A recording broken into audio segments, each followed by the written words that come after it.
እኔ ምለው ቆይ አንድ ጊዜ ስብሰባው ግን አበላለው እንዴ? አበል ከሌለው ምኑን አተረፈ?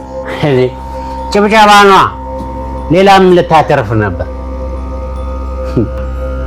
አጀንዳ ደብተር በእጃቸው ይዞ ይገባሉ እንጂ እኮ አጀንዳ የሚባል ነገር የላቸው። ለምንድን ነው ስሜት ተላለፈው? እኔ ስለ ትህትና መናገር የምፈልገው ነገር እንዴ ግሌ፣ እኔ ደግሞ ምን አደረኩሽ? ቆይ እኔ ግን የምለው እዚህ ቤት ትህትና እንግዳ ናት፣ ሰራተኛ ናት ወይስ የሰው መኝታ አሟቂ ናት? ምንድን ናት? ምንድን ነው? ተንከስ አልገባ አትንከስ፣ አትጠጋኝ፣ አትጠጋኝ፣ ተንከሲስ አትጠጋኝ። እንዴ ምን ሆናል? ተንከስ ምን ሆናል? ተንከስ እንዴ አንተ ምን ሆነ ነው? ምንድን ነው ያስከው ደግሞ? እንዴ ያግሌ አብርሽ፣ አረ ያግሌ ይኸውላችሁ አማኑኝ፣ ይሄ ሰው ተንከሲስ አይደለም፣ የሙት መንፈስ ነው የሚመስለኝ። የሙት መንፈስ ቢሆንስ ታዲያ አንተ አብራቸው እየኖርክ አይደል? ምን ያስፈራል እንዴ? እናንተን ከዚህ የሙት መንፈስ ላድን አልኩ እንጂ እኔ ፈራሁ አልኩ እንዴ? እውነቷን ነው ይግሌ። እኔን ራሱ በዚህ ቢላ ነው ሲያስፈራራኝ ነበር። ደግሞ እኮ እንዴት አይነት ቁርጥ ይሆንልኝ ይለኛል።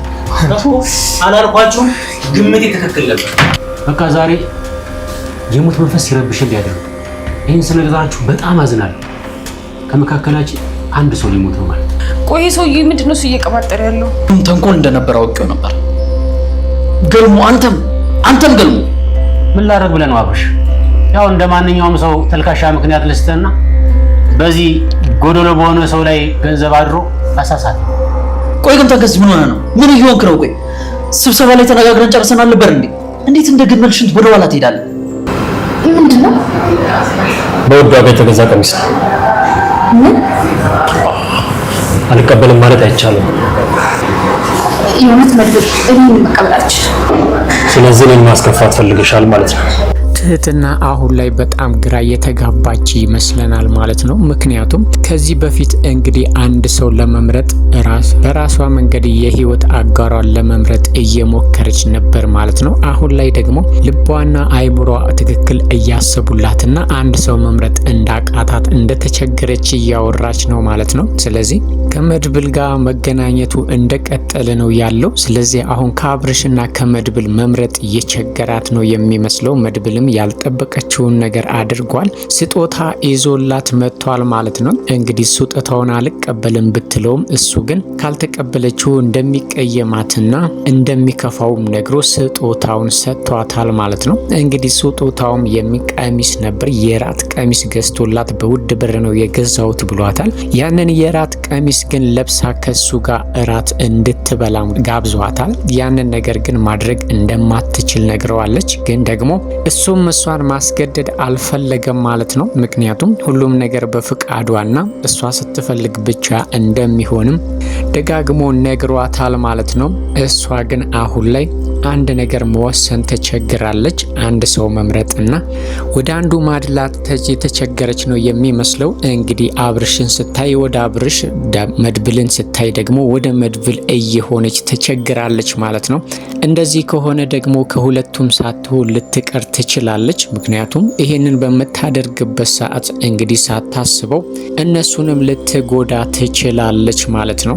አብርሽ እንግዲህ ከመድብል ጋር በተደጋጋሚ እንዳትገናኝ ቢነግራትም እሷ ግን በተደጋጋሚ እየተገናኘች ነው። እሱም እንግዲህ ነገሮችን እያፈጠናቸውና ፈጣጣም እንደሆነባት እየነገራት ነው ማለት ነው። ብዙ ውለታዎች እንዲያደርግላትም እየጠየቀችው ነው። ከዚህ በፊት እንግዲህ ወንድሟን እንዲፈልግላት ጠይቀው ነበር። አሁን ደግሞ ስራ እንዲፈልግላት ጠይቀዋለች ማለት ነው። እሱም እንግዲህ የምችለውን ነገር አይደለም የማልችለው ቢሆን ራሱ ላንቺ ምንም ነገር አደርጋለሁኝ እያላት ነው ያለው ማለት ነው። አሁን ላይ እንግዲህ መድብል ወደ ትህትና በጣም ሳይሳብና ሳይወዳት አልቀረም ማለት ነው። ምክንያቱም በተደጋጋሚ ነው ማግኘት የሚፈልገው። ስለዚህ ከሷ ጋር ለመሆንና ከሷ ጋር አብሮ ለመሆን ያሰበ ነው የሚመስለው ማለት ነው። ሌላው ተንከሲስ ነው። ተንከሲስ እንግዲህ እንቅልፉን መተኛትና በሰላም መኖር ስላልቻለ ስለዚህ መሳይን አንድ ነገር ማድረግና እሱን ማስፈራራት እንዳለበት ስለገባው መሳይን የሙት መንፈስ በመምሰል እንግዲህ ከገልሙ ጋር ከተመካከሩ በኋላ መሳይን ለማስፈራራት ሞክረዋል ማለት ነው። በእርግጥ ማስፈራራቱ ተሳክቶላቸዋል። በትክክል ነው የተሳካላቸው። ግን ደግሞ አንድ ሰው ሰውን እናስፈራራለን ብለው ቤቱን በጠቅላላ ረብሸዋል ማለት ነው። ቤቱ በሙሉ ተረብሿል። በዚህም ምክንያት እንግዲህ አብርሽ በጣም ነው የተናደደው ማለት ነው። ምክንያቱም ሌሊቱን ሙሉ ሲረብሻቸውና ሲጨነቁ ነው ያደሩት ማለት ነው። ተንከሲስ እንግዲህ ይህንን ያደረገበት ምክንያት መሳይ በተደጋጋሚ የዘር ፍሬክ ውስጥ ወርቅ ስላለ ቆርጬ ወስድብሃለሁ እያለ ስላስፈራራውና እሱንም ሸጬ እጠቀማለሁኝ እያለ በጣም እንቅልፍና ሰላም ስለነሳው ለዚህ ምላሽ ለመስጠትና አርፎም እንዲቀመጥ ለማድረግ ነበረ። ግን ደግሞ እሱን እንጎዳለን ወይም እሱን እናስፈራራለን ብለው ሌላ ሰው ረብሸዋል። ይሄ ደግሞ ቤት ውስጥ ያለውን ሰላምና ፍቅር ያደፈረሰባቸው ነው የሚመስለው ማለት ነው። ምክንያቱም አብርሽ እንግዲህ ሁሉንም በመምከርና ሁሉንም በመገሰጽ ስልችት ብሎታል ማለት ነው። ለዚህም እንግዲህ ከበድ ያለ ማስጠንቀቂያ ሰጥቷቸዋል። አርፋችሁ ካልተቀመጣችሁና በፍቅር አብረን እንደ በፊቱ እንደ ወንድምነትና ተሳስበን መኖር ካልቻልን ከዚህ ቤት ውስጥ እንድትወጡና ከዚህ ቤት አባረራችኋለሁ ብሏቸዋል ማለት ነው። እንግዲህ ሁለቱንም ይቅርታ ለማጠያየቅና ተንከሲስ ይቅርታ እንዲጠይቅ ቢደረግም መሳይ ግን ይቅርታ ማድረግ አልፈለገም ማለት ነው። ምክንያቱም ተንከሲስ ያደረገው ነገር ጥሩ ባይሆንም ግን ደግሞ መሳይም ተንከሲስ ላይ እያደረገ ያለው ነገር ጥሩ አይደለም ማለት ነው።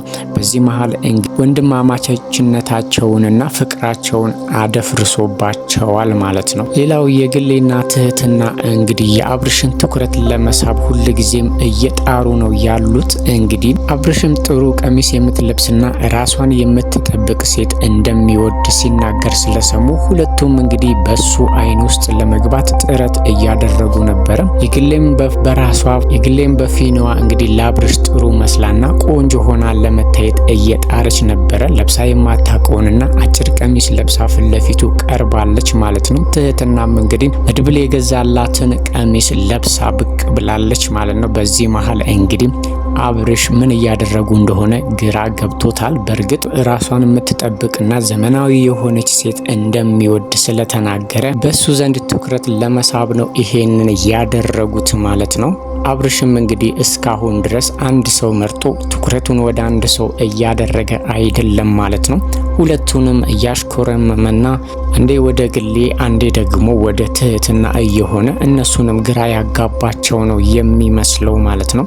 አሁን ላይ ግን ሁለቱ ሴቶች የአብርሽን ትኩረት ለመሳብ ፉክክር ላይ ያሉ ነው የሚመስለው ማለት ነው። አብርሽ እንግዲህ አሁን ላይ ትልቅ ውሳኔ ካልወሰነና ቀልቡን ወደ አንድ ካላደረገ እንግዲህ ምናልባትም ትህትናን መድብል ሊወስድበት ይችላል። ምክንያቱም መድብል እንግዲህ አሁን ላይ እያየነው እንደሆነ ከሆነ ለትህትና ጥሩ አስተሳሰብና ከሷ ጋር መሆን እየፈለገ ነው የሚመስለው ማለት ነው። ምክንያቱም ስጦታዎችና አንዳንድ መዋቢያ ነገሮች አድርጎላል ገዝቶላታል ማለት ነው። ይሄ ደግሞ መድብል ትህትናን እንደወደዳትና ከሷ ጋር መሆን እንደሚፈልግ ማሳያ ነው ማለት ነው። አብርሽ እንግዲህ በትክክል ትህትናን እንደሚወዳትና ከሷ ጋር መሆን እንደሚፈልግ ካላረጋገጠላት ምናልባትም ትህትና በቀጥታ ወደ መድብል ልትሄድ ትችላለች። ምክንያቱም አሁን ላይ እንግዲህ እዛ ላይ የግሌ አብርሽን ትወደዋለች። እሱን እንዳታይብኝ ከሱ ጋር ያለሽን ነገርና ያለሽን ግንኙነት ማቆም አለብሽ እያለች ዘወትር እየጨቀጨቀቻትና እየወቀሳቻት ስለሆነ ምናልባት እንግዲህ አሁን ላይ ትህትና ሙሉ በሙሉ ትኩረቷን ወደ መድብል ልታደርግ ትችላለች ማለት ነው። ትችላለችም ሳይሆን እንግዲህ ይሄ ነገር ደግሞ አብርሽን ሊረብሸው ይችላል ማለት ነው። በእርግጥ እሷ እንደዚህ ብታደርግ አይፈረድባትም ማለት ነው። ምክንያቱም እንግዲህ ለአብርሽ ብዙ ጥያቄዎችም አቅርባለታለች። እሱ ግን አሁን ላይ ትክክል እንደሚወዳትና እንደሚያፈቅራት እያሳያት አይደለም ማለት ነው። ከመድብል ጋር ስትገናኝ ብቻ ይናደዳል፣ ይበሳጫል እንጂ በትክክል ማንን እንደሚወድ መናገር አልቻለም። ወይ የግሌን ወይ ትህትናን መምረጥ አልቻለም። በዚህ ምክንያት እንግዲህ ለዚህም ይመስለናል እንግዲህ ትህትና አሁን ላይ ግራ እየተጋባች ያለችው ማለት ነው። ራሷን ውሳኔዋን ወደ አንድ ማድረግ የከበዳትም ለዚህ ይመስላል። ምክንያቱም አሁን ላይ መድብል ጥሩ እንክብካቤና ጥሩ ግንኙነት እንዲኖራቸው እየጣረ ነው ያለው ማለት ነው። አብርሽም ያው ለሷ መልካም አስተሳሰብና እንድትጎዳም ባይፈልግም ግን ደግሞ በትክክል እንደሚወዳት እያሳያት አይደለም፣ ዳርዳር እያለ ነው ያለው። ስለዚህ አብርሽ ሳያስበው እንግዲህ ትህትና ልትለየውና ወይም ደግሞ ሊያጣት ይችላል ማለት ነው። ይሄም የሚሆንበት ምክንያት እንግዲህ አንዳንድ ነገሮችን ትህትና ከአብርሽ ይልቅ ለመድብል ነው እየሰጠች ያለችው። ወንድሟን እንዲፈልግላት ራሱ የነገረችው ለመድብል ነው ማለት ነው። እንደገና ደግሞ ስራም እንዲፈልግላት እያደረገች ያለችው እየጠየቀችና ውለታ እንዲውልላት እያደረገች ያለችው መድብልን ነው ማለት ነው። ስለዚህ ሁሉንም ሚስጥሮቿና በአሁኑ ሰዓት ትህትና ለመድብል ብቻ ነው እየተናገረች ያለችው። ይሄ ደግሞ ምናልባትም እንግዲህ ወደፊት ለመድብል ያላትን ፍቅርና ያላትን አስተሳሰብ ከፍ ሊያደርገው ይችላል ማለት ነው። በዚህ መሃል እንግዲህ አብርሽ ሳያስበው ትህትና ሊነጠቅና ሊያጣት ይችላል ማለት ነው። በእርግጥ ምንም ይውደዳት አይውደዳት በስካሁን ድረስ ለሷ ያለውን ስሜት እንግዲህ በትክክል ማወቅ አልተቻለም። ግን ደግሞ ያስብላታል። ከማንም በላይ ነው የሚጨነቅላት ማለት ነው።